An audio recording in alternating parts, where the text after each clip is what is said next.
It's time to destroy everything in Elden Ring in literal seconds. This build is insane for bosses and PvP, and since the weapon in question got a buff recently, which makes it even quicker, why wouldn't we take advantage of this build? You're going to want to put a majority of your points into Arcane and Mind for this build. If you're sticking at level 150, try and get around 45 points into your Arcane. Weapons. You're going to need Mohg's Sacred Spear. We've all seen bleed builds with this, but trust me, it gets crazy. You can get the spear from Mohg's Remembrance after defeating him. You'll also need a seal just to use a couple of incantation buffs. Spells. For spells, you'll need the incantation Flame Grant Me Strength, which you can get here. And you can also go ahead and pick up Golden Vow for an extra boost in your damage output, and you can get that here. Wondrous Physic. For the Wondrous Physic, you'll want the Flame Shrouding Crack tier, as the weapon skill on Mohg's Spear does fire damage. So this is gonna buff it considerably. You can get this tier here. Secondly, you'll want the Opaline Bubble tier. This is the tier that puts a damage reducing bubble around you, effectively giving you one free hit without taking any real damage. This is pretty useful as we'll be using Mohg's weapon skill, which can leave you open to attacks. You can get the bubble tier here. Armor. For armor, you'll need the White Mask, which boosts damage whenever blood loss is in the vicinity, and there's gonna be a ton of it. You can get the White Mask by defeating one of the 3 White Mask invaders. For the rest of your armor, just pick something that will give you a decent amount of protection. I went for the Tree Sentinel armor. Great Rune. For the Great Rune, you'll want to use Mohg's Great Rune, which gives you a huge blood loss buff to your summons, and you'll be summoning in your Mimic tier, which will already be doing crazy damage because they'll be using everything you have. Then finally, let's talk talismans. Firstly, you'll need the Shard of Alexander. This boosts attack power of skills. To get this talisman, just get to the end of Alexander Warrior Jar's questline. Then you'll want the Ritual Sword Talisman, which boosts attack power when HP is at maximum, and you can get that here. You'll then need the Fire Scorpion Charm, which raises fire attacks. This will give your attacks a huge boost. You can get the Fire Scorpion Charm right here. Then finally, you'll want the Lord of Blood's Exaltation, which will boost attacks when blood loss is in the area, and we've already established that there's gonna be loads of that. When you've got all your items together, head into the boss room, call your Mimic in straight away, use your buffs, drink your Physic, and then get to work. Enjoy the build and have fun. Extraordinary. The mark of a true lord.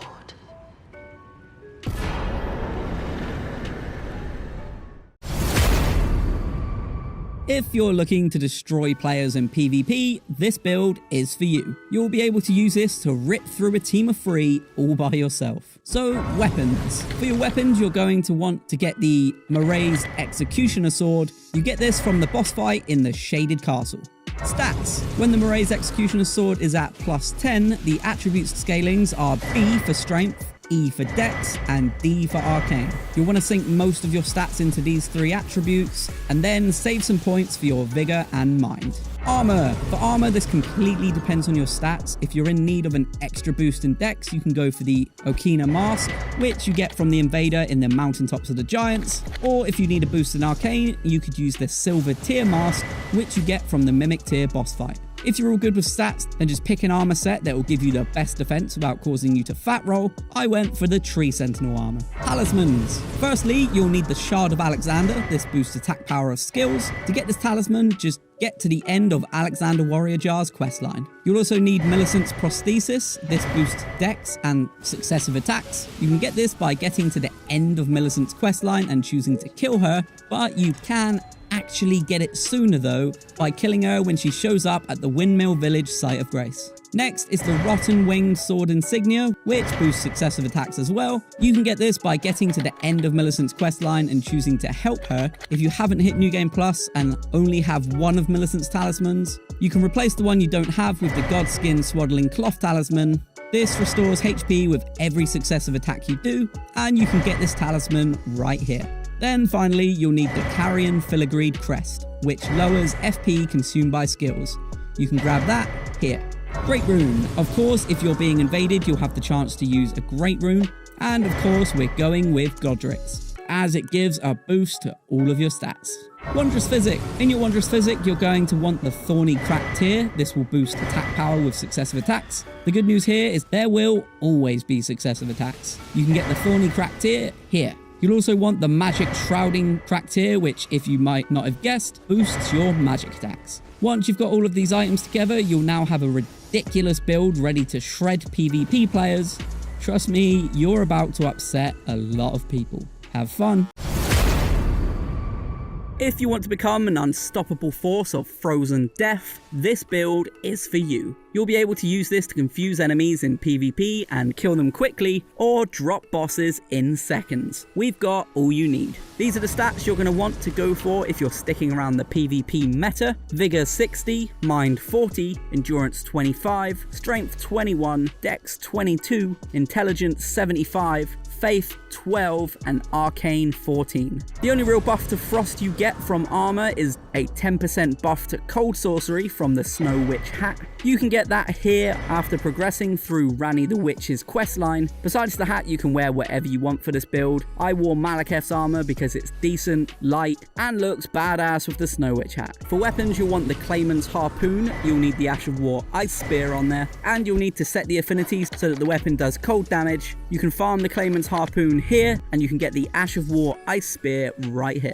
You also want a light weapon, like a dagger, to add the Ash of War Hoarfrost Stomp onto. You can get Hoarfrost Stomp right here. And finally, Lusat's Glintstone Staff, which you can pick up here. The first talisman you'll need is the Spear Talisman, which boosts thrusting attacks by 15%. You can find the Spear Talisman here. You'll then want the Radigan Icon Talisman to shorten the time it takes you to cast, which you can get here. Next is the Shard of Alexander. This will boost the power of your weapon skills, and you can get this by finishing Alexander Warrior Jar's questline. Then finally, you'll want the Graven Mask Talisman for an 8% boost to your spells, which you can get here. In your Physic Flask, you'll want the Cerulean Hidden Tier for that 15 second of infinite FP, which you can get here. Then you'll want the Intelligence Not Crystal Tier. This will boost your intelligence even further, and you can grab that here. You'll want to go for Godric's Great Rune because obviously it gives all attributes a 5-point boost. The spells are the secret weapon for this build, adding an extra layer of potency. When players start to expect the spear, switch over to Lusat's Glintstone Staff and fire off some of those spells to keep them guessing. Firstly, you want Renala's Full Moon, which you can get from Renala's Remembrance after defeating her.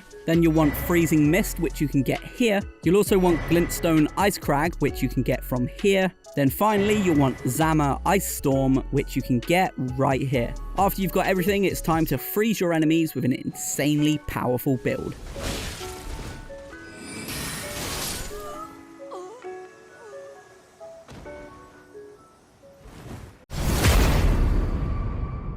For everyone that hates the Rivers of Blood users in PvP and wants to beat them at their own game, this is for you. They will not see this coming at all. Alternatively, if you're just looking to rinse a boss easily and spamming Rivers of Blood is getting a bit boring for you, this is also for you. Although it works like Rivers of Blood, this new Rivers of Poison build has enough variety to keep the game fun and keep your PvP opponents guessing. And here is exactly what you need. So firstly, let's talk stats. For this build, you're going to want to focus on Arcane for that poison to pack a punch. Then Dex as your weapon scales primarily with Dex. And finally Mind. You don't have to go crazy with Mind. I personally stack it just because I'd like to have more health flasks and not have to rely on refilling my FP every 2 seconds.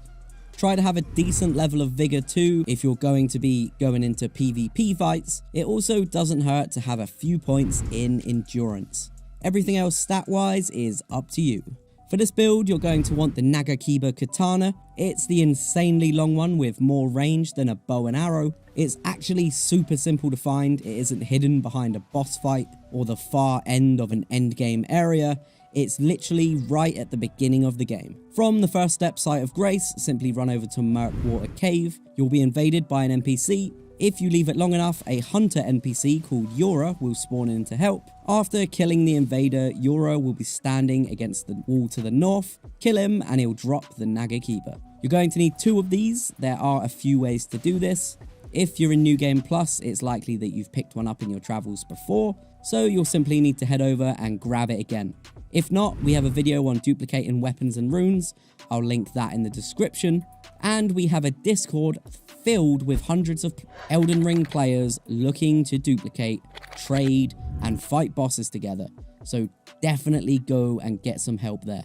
Now that you've got a pair of swords taller than you, let's talk Ash of War and affinities. So the Nagakiba actually does a good amount of bleed damage, which is a great little boost. The high arcane we talked about earlier is going to help boost that, as well as the poison you'll be adding later. For Ashes of War, put double slash on your right hand. This will imitate the exact movement that the Rivers of Blood does. For the affinity, you're going to choose poison, obviously. And on your left, this is going to be your secret weapon that catches enemies off guard. Equip the spinning slash Ash of War and choose the poison affinity again. This is great for enemies that try to close the gap and get real close. Simply one hand your left Nagakiba and spam the spinning slash Ash of War for an easy kill. You can find the double slash Ash of War in Celia Understair. Just climb on top of the route that spans the town and run to the west. You'll see one of those bugs, just kill it, and then boom, you've got it. Then for the spinning slash Ash of War, it's sold by Knight Bernal at the War Master's Shack for 1,200 runes. You can find the shack here. That high level arcane and dex we talked about earlier is really going to come in handy for both Ashes of War. For your head, you'll want to use the Mushroom Crown. This boosts damage when poison is in the vicinity. It will boost your damage by 10%. The Mushroom Crown can be found on a corpse hanging off of a pillar ruin in the southeastern corner of Lake Rot, right here. For the chest, hands and feet, you're going to want something to give you a decent poise level without causing you to fat roll. I went with the Crucible Knight Armor, but anything will do. The reason for the high poise is due to being vulnerable when doing the spinning slash attack. However, not that many players will be able to hit you because this attack is more likely to break enemy poise anyway. All of these talismans are useful and contribute towards insane amounts of damage, so don't skip any. Firstly, we have Radagon Saw Seal. This gives a +5 to the attributes Vigor, Endurance, Strength, and Dex. The trade-off here is that you take an extra 15% damage, but you're not going to get hit very much. You can get a hold of the Saw Seal at Fort Faroth in Caelid right here. If you don't like the idea of 15% extra damage, I'd suggest swapping out Radagon's Saw Seal for Millicent's Prosthesis. This boosts successive attacks as well as dex. You can get this by killing Millicent at the Windmill Village Site of Grace during her questline, or siding against her at the end of her questline. Secondly, we've got the Kindred of Rot's Exaltation. This gives a 20% boost to attacks when poison or rot is in the vicinity. Spoiler alert, there will always be poison or rot in the vicinity. You can get the Kindred of Rot's Exaltation from the Kindred of Rot in Seathwater Cave, located here. Then we've got the Shard of Alexander, which greatly raises the attack power of skills, which again, we're always going to be using the skills. To get the Shard of Alexander, you'll need to do his questline. The final location for Alexander will be in the crumbling Farum Azula. I won't spoil how you get it, but have fun. Finally, you'll want the Rotten Winged Sword Insignia, which greatly raises attack power with successive attacks. The attack boost will start at 6% but keep climbing to a whopping 22% with each hit. The Rotten Winged Sword Insignia can be earned by siding with Millicent at the end of her quest in the Haligtree. For your Great Rune, go for Godric's Rune, as this boosts all of your attributes by 5, and you really can't go wrong with that. The Stone Barb Cracked Tear is incredibly important to use here, as it helps with breaking enemy poise, and whenever you use the spinning slash attack, this is going to double your chances. The second tier is even more important, and it ties all of this together beautifully. The Thorny Cracked Tear makes consecutive attacks grow stronger the longer they continue, which is exactly what you're going to be doing the whole time. This will stack on top of the near 100% damage boost you're getting from everything else. I'm pretty sure there are more intricate and impressive ways that these items are stacking together, but I don't have a calculator to hand and you don't care, so let's just say big damage. So how does this build work? Well, before you walk into the boss room or start swinging your sword at an enemy player, drink your Wondrous Physic and you're ready to go. Start spamming L2 for PlayStation or LT for Xbox. This will use the double slash Ash of War. It hits the enemy with an attack that strikes them 4 to 5 times, which triggers everything that boosts successive attacks. The poison caused by the swords will also kick in, and that will trigger everything that boosts attack power when poison is in the vicinity. Your high level arcane will then boost that, and the small amount of blood loss on the swords. And then, your secret weapon, switching to your left blade and spamming the spinning slash Ash of War, will also trigger everything, but it will also break the enemy's poise, which is made even easier thanks to the stone barbed cracked here. And then spamming it again will likely kill your opponent before they even know what hit them. If they do manage to get out alive, they'll be heavily poisoned. With each strike you do, the more damage you'll do, and everything will continue stacking, so it'll only be a matter of time before you win the fight. And as a very helpful tip to anybody that has stuck with me through this guide, when playing on your own, use the Mimic tier summon with this build. The fact the summon has all of this equipment as well doubles the rate in which you kill bosses. Not only are they a great distraction for letting you get in those extra hits, but they're great at keeping the poison going for your attack buffs. Enjoy the build and have fun.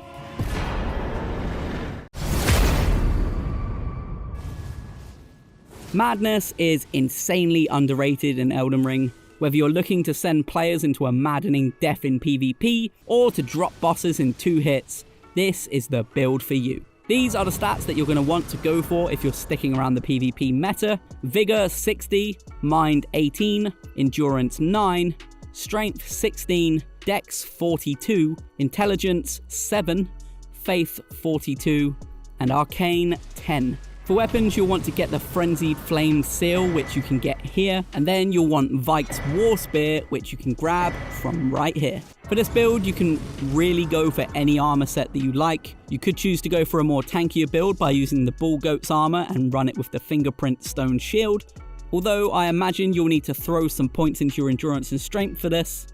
So I personally went for Malekith's armor and equipped my Seal and War Spear. It's not as tanky, but can still take damage. The first talisman you'll want is Flock's Canvas Talisman. This will boost the potency of your incantations by 8%. You can get that by completing Millicent's questline by killing her. Then when you head back to Gowry, he'll be crying. That's when you know to kill him for the talisman. You'll then want the Radagon Icon Talisman to shorten the time it takes you to cast. You can get that right here. Next is the Shard of Alexander. This will boost the power of your weapon skills, and you can grab that by finishing Alexander Warrior Jar's questline. Then finally, you'll want the Erdtree's Favor +2, which boosts HP by 4%, stamina by 9.6%, and an 8% boost to your equip load. You can get the Erdtree's Favor +2 right here.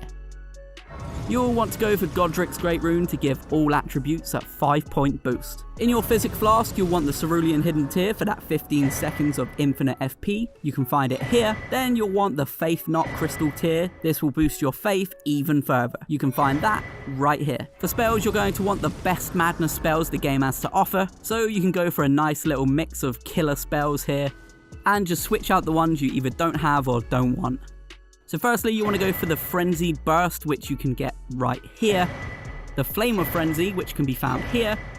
Unendurable Frenzy, which is here. The Howl of Shabiri, which you can get here. And finally, Inescapable Frenzy, which you can get right here. Now that you've got everything you need, go and destroy bosses and other players in seconds.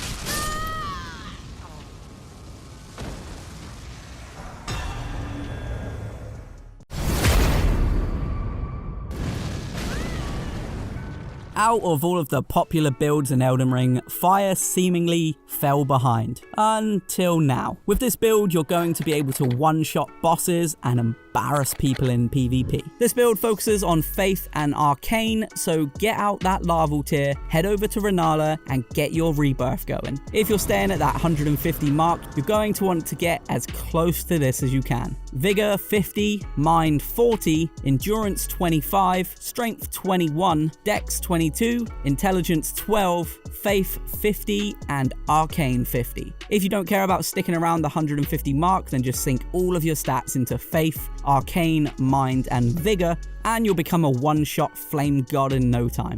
You'll want to go for Godric's Great Rune, because of course this will give all attributes a 5-point boost. Firstly, you'll want the Dragon Communion Seal. This scales with Arcane and Faith, and you can get that here. Secondly, you'll want the Serpent God's Curved Sword with the Flaming Strike Ash of War. The curved sword will heal you each time you kill an enemy, even if it's in your offhand. You can find the sword here, and you can find the Flaming Strike Ash of War here. Whilst there's nothing to boost fire damage, you can certainly boost the required stats with specific pieces of armor, one of those being the Silver Tier Mask to boost Arcane. The first talisman you'll want is Flock's Canvas Talisman. This will boost the potency of your incantations by 8%. You can get that by completing Millicent's questline by killing her, then when you head back to Gowry, he'll be crying. That's when you know to kill him for the talisman. To boost that fire damage, you'll want the Fire Scorpion Talisman, that can be found here. You'll also want the Godfrey icon, which raises the attack power of charged skills and spells by 15%. You can get that here. Then finally, you'll want the Erdtree's Favor +2, which boosts HP by 4%, stamina by 9.6%, and an 8% boost to your equip load. You can get the Erdtree's Favor +2 right here. In your Physic Flask, you'll want the Cerulean Hidden Tear for that 15 seconds of infinite FP. You can find that here. And then you'll want the Shrouded Flame Crack Tear to boost your fire attacks, which you can get right here. For incantations, you'll want Flame Grant Me Strength for a boost to your damage, which you can get here. For even more of a damage boost, you'll want Golden Vow, which you can get here. Then Giant's Flame Take Thee, which will be your main attack. This hits really hard. You can find it right here. You want Flame Fall Upon Thee, which can be found here. Then finally, you want Burno Flame, which can be found right here. Once you've got all of this, it's time to burn your enemies alive.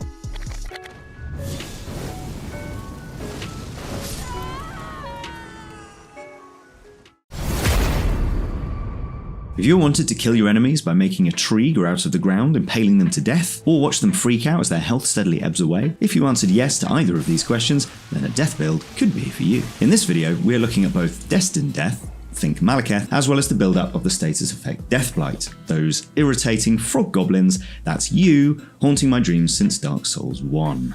Let's get into what you need. Stats. In order to use everything on this list, you'll need at least a Faith of 47, Intelligence of 23, a Dexterity of 25, and a Strength of 10. Boosting Dex further will help with damage, but you'll need a good amount of Vitality, Mind, and Endurance to keep you moving freely and able to take a couple of hits as well. Weapons. First up, the Eclipse Shottle. This weapon can be found at Castle Sol in the Snowfields and has the ability to buff itself with Deathblight. Grab a second one for huge damage and double the buff. It also has the ability of getting around shields by ignoring 40% of their effectiveness. Subsequent hits, when buffed, will quickly build up Deathblight, as well as a double tap of your special that releases an explosion that does a good amount of damage. You can find it here. Next, the Black Knife. A dagger that hits hard and has the special ability to jump and hit targets with Destined Death, reducing an enemy's health and overall health bar. You can find it here. To cast sorceries, you'll need a staff. Any staff will do, even though the Prince of Death staff that you can find here buffs death spells by 10% and has overall good stats. It won't help us much with this build, as Fierce Mist is the only spell that is a death spell included on this video, but it has no effect on the power of Deathblight build-up whatsoever. You'll also need a seal to cast incantations. Any seal you have already upgraded will do, although the Gravel Seal will boost one of your abilities, Death Lightning, as it is a dragon power, so you can use that if you have it or if you want to. You can find that here. Spells. Death Lightning deals lightning damage, which also deals Deathblight, as well as a lingering cloud effect, which also causes Deathblight. Charging the spell up allows for a bigger, more powerful attack, and you can grab Death Lightning after defeating the Lich Dragon Fortis Axe as part of Fierce questline and trading in the Remembrance at the Round Table Hold. Black Blade. Malekith's favourite attack other than flip-de-doos, the Black Blade acts as a more powerful version of the Black Knife's special attack and can sap health over 15 seconds, as well as reducing a player's overall health bar. To get this incantation for yourself, you must defeat Malekith and trade in his Remembrance at the Round Table Hold. Fierce Mist. Fierce Mist releases a cloud of Deathblight, and charging the attack releases a larger cloud. The quickest way to build up Deathblight is with Fierce Mist, and it's always something to cast while you get to work with the hacking and the slashing. You can find it here. Equipment. Raptor's Black Feathers armor is a great addition to this build as it buffs jump attacks, which combined with the double shottles can quickly take down an opponent's health. you can find it here. The sapping damage of the Black Blade or knife can be buffed with the Sacred Scorpion charm, which is found here, as oddly they are actually classed as holy attacks. The Holy Shrouding Crackteer will work too, as well as things like Flame Grant Me Strength and Golden Vow to give you an extra little buff. The other essential talisman for this build is Radagon's Talisman, which reduces cast time. You can find that here. The other 2 slots are for you to fill yourself, but if you're lacking stamina or health, you might want to pick something to give you a hand there, such as the Erdtree's Favour +2. Once you've gathered all these things, it's time to fight. Lay down as much of Fear's Mist as you can, lead off with some Destined Death via the Black Blade incantation or knife, and then go to town with your double shottles. Let us know how you get on with the comments, and if you have any tips to become Master of Death.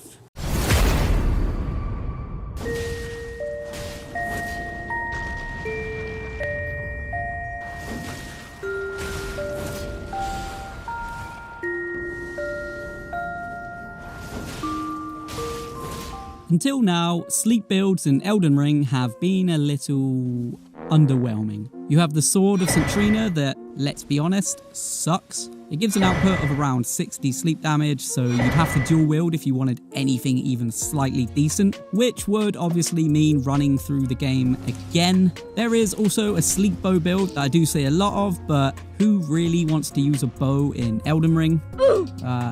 Yeah. So let's talk everything you're going to need for this build. Stats.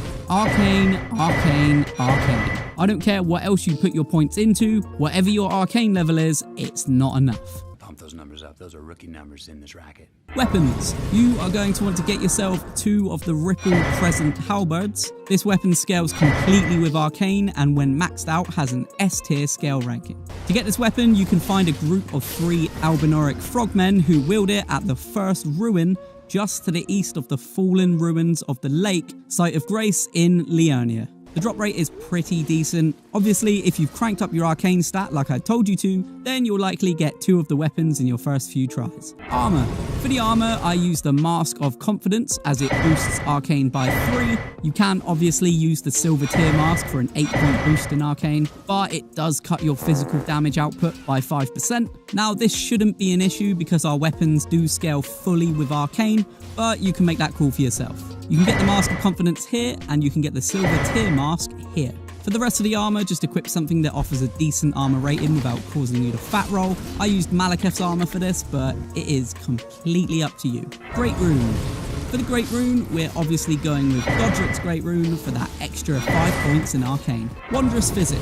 In your Wondrous Physic, you're going to want the Thorny Crack tier. This will boost attack power with successive attacks. The good news here is there will always be successive attacks. You can get the Thorny Crack tier here. You will also want the Green Burst Crystal tier. This boosts your stamina recovery, which, due to those successive attacks, you're going to need. You can get a hold of the Green Burst Crystal tier here. Talismans. Firstly, you'll need the Shard of Alexander. This boosts the attack power of skills. To get the talisman, just get to the end of Alexander Warrior Jar's questline. You'll also need Millicent's Prosthesis. This boosts dex and successive attacks. You can get this by getting to the end of Millicent's questline and choosing to kill her. You can actually get it sooner though by killing her when she shows up at the Windmill Village Site of Grace. Next is the Rotten Winged Sword Insignia, which boosts successive attacks as well. You can get this by getting to the end of Millicent's questline and choosing to help her. If you haven't hit New Game Plus and only have one of Millicent's talismans, get the Godskin Swaddling Cloth Talisman instead. The Godskin Talisman restores HP with every successive attack you do, and you can get that talisman right here. Then finally, you'll need the Carrion Filigreed Crest, which lowers FP consumed by skills, and you can get this talisman here. Items. In your quick item menu, you'll need as much soporific grease as you can carry. You can craft this after you get the cookbook from the Isolated Merchant located down the east path after entering the Academy of Rhea Lucaria. He's just here on the map. So how does it work and why are we choosing weapons with sleep grease over weapons that do passive sleep damage? Because the Rippled Crescent Halberd has an S scaling in Arcane, not only do they hit insanely hard when your Arcane level is high, but they also significantly boost the amount of sleep build-up to insane levels. I'm talking 2 hits and it's nap time. And even the enemies that aren't as susceptible to the sleep effect are still affected. Some bosses stand there stunned, leaving just enough time for you to hit them again, which snaps them out of it but then puts them straight back in. You have two options for hitting the enemies here, L1 for PlayStation or LB for Xbox to hit them with both of your weapons. This is usually what puts the enemy to sleep the quickest. Then once they're out for the count, follow up with 2 taps of the halberd's spinning skill for big damage. This works especially well in PvP. As well as the crazy 2-hit sleep damage, these things hit hard. Once you've used your Wondrous Physic, these 3 different items begin stacking again and again with successive attacks, so definitely don't sleep on this build. Now go destroy some unsuspecting players in PvP.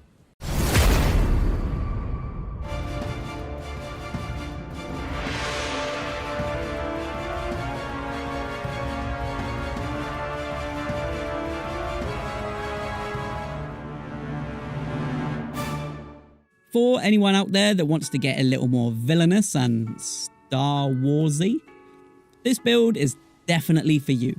Not only does it look really cool in action, but it actually dishes out crazy damage extremely quickly.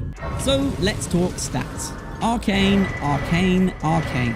I don't care what else you put your stats into, whatever your arcane is, it's not enough. Pump those numbers up. Those are rookie numbers in this racket. Weapons. For that glowing red double-bladed lightsaber look, and for crazy damage, you're going to need Eleanor's pole blade. You can get that right here. Maybe get yourself a seal as well. This way you can use Flame Grant Me Strength for even more damage. Armor. Okay, so you've got a tough choice to make here. You can either wear a black hood or no helmet at all to look the part a little more. Or you can choose to buff your damage with the white mask. It boosts attacks when blood loss is in the vicinity, and considering the pole blade inflicts blood loss, your damage will get boosted big time. I'll let you make that choice. Secondly, this choice is a little easier. You'll need the black feathered armor as it boosts jump attacks, but thankfully it's basically a black cloak, so you won't need to make any compromises here. For the arms and legs, go for something that gives a decent amount of armor without causing you to fat roll. I went for Malekith's armor. Great Rune. As you'll be dishing out a lot of damage very quickly, you won't have much time to block or heal, so be sure to go for Melania's Great Rune. This will actually heal you when you land hits on enemies. Wondrous Physic. In your flask of Wondrous Physic, you'll need the Thorny Crack Tear. This boosts successive attacks and keeps stacking after each hit. You can find the Thorny Crack Tear here. Secondly, you'll want the Flame Shrouding Crack Tear, which will boost the fire damage inflicted by the pole blade. You can get the Flame Shrouding Crack Tear here. Finally, let's talk talismans. Firstly, you'll need the Shard of Alexander. This boosts attack power of skills by 15%. To get this talisman, just get to the end of Alexander Warrior Jar's questline. If you're nowhere near close to getting this talisman, you could replace it for the Twin Blade Talisman, which boosts your final hit in a Twin Blade combo by 20%. You can get that here. You'll also need Millicent's Prosthesis. This boosts dex and successive attacks. You can get this by getting to the end of Millicent's questline and choosing to kill her. You can actually also get this sooner by killing her when she shows up at the Windmill Village Site of Grace. Next is the Rotten Winged Sword Insignia, which boosts successive attacks as well. You can get this by getting to the end of Millicent's questline and choosing to help her, but if you haven't hit New Game Plus and you only have one of Millicent's talismans, swap out the one you don't have for the Godskin Swaddling Cloth Talisman. This restores HP with successive attacks, and you can get it right here. Finally, you'll need the Lord of Blood's Exaltation. This boosts attack power whenever blood loss is in the vicinity, and you can get this right here. So how does it work? Once you've got everything, simply cast Flame Grant Me Strength and drink your Wondrous Physic. Once you use the skill on the pole blade, you'll land multiple hits. This will trigger your talismans and your crack tear. You'll inflict blood loss and fire damage, which will activate the mask, the crack tear, and the Lord of Blood's Exaltation. And the jump from the skill will trigger your Raptor's black feathered armor. This will all continue to stack again and again until your opponent drops, and you'll look pretty badass doing it. Enjoy the build and have fun.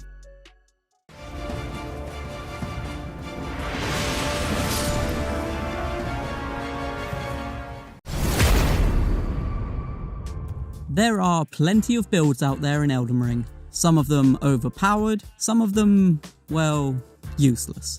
But no other build can come close to how much damage you get using this one. Just be sure to get every item in this list, as each item works in harmony with the other, and they all begin stacking, making you more powerful with each swing.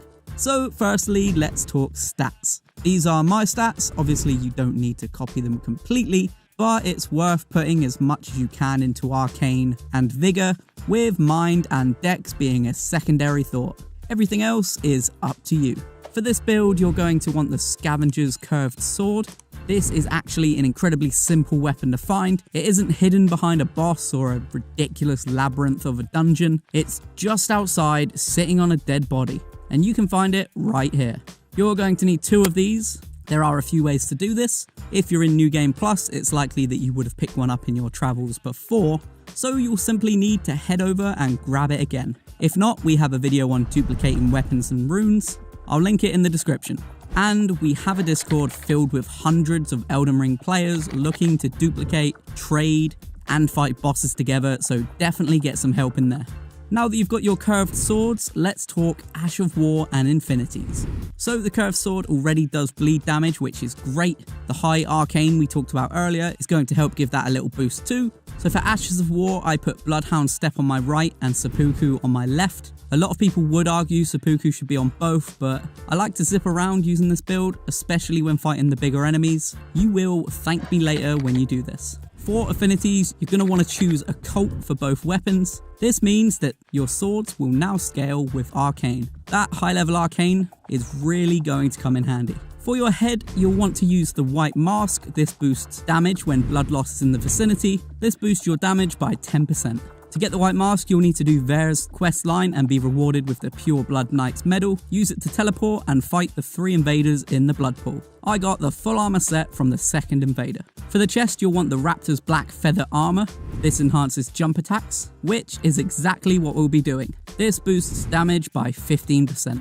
You can get the Raptor's black feather armor here. We actually have a video that goes into more detail on where to find it. I will also link that in the description. For your hands and feet, choose anything that offers a nice chunk of damage negation without causing you to fat roll. I went with Malekith's armor here. All of these talismans are useful and contribute towards insane amounts of damage, so don't skip any of these. Firstly, we have the Lord of Blood's Exaltation. This, like the white mask, boosts damage when blood loss is around. This gives us an extra 20% damage. With the white mask, this gives you a total of 30% boosted damage when there's blood loss in the vicinity, which, FYI, will be the whole time. You can get the Lord of Blood's Exaltation here.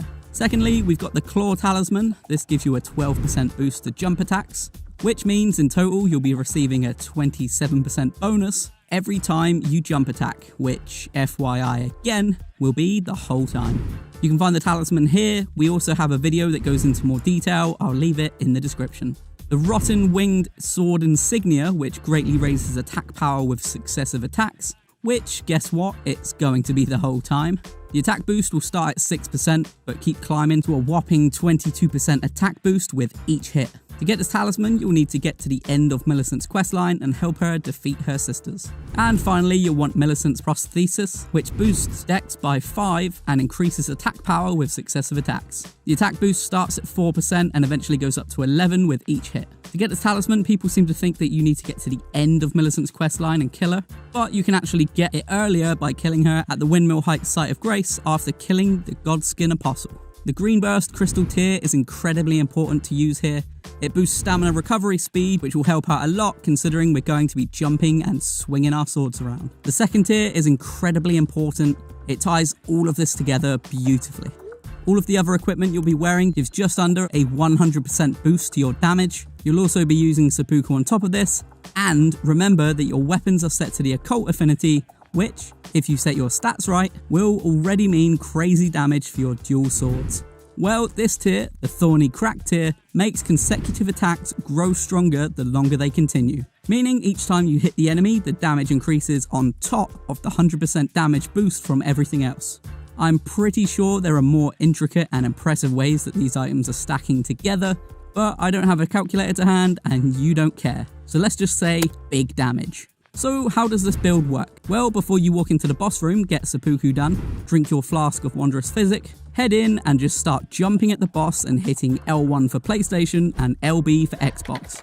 This hits the boss with an attack that strikes them 4 times, which triggers everything you're wearing related to successive attacks. The seppuku and the natural blood loss of the curved swords will trigger everything you're wearing that boosts attack power when blood loss is in the vicinity. Your high level arcane will boost that as well as the sword's initial damage due to the occult affinity. And then the jump you're doing before the attack is triggering everything you're wearing that boosts jump attacks. With each jump strike you'll do more and more damage, and it should only take a few hits to take down your enemy. And as a very helpful tip to all the viewers that have stuck with me, use the Mimic Tier summon with this build. The fact the summon has all of this equipment as well doubles the rate in which you kill the bosses. Not only are they a great distraction for letting you get in those extra hits, but they are great at keeping the blood loss going for your attack buffs. Enjoy the build and have fun.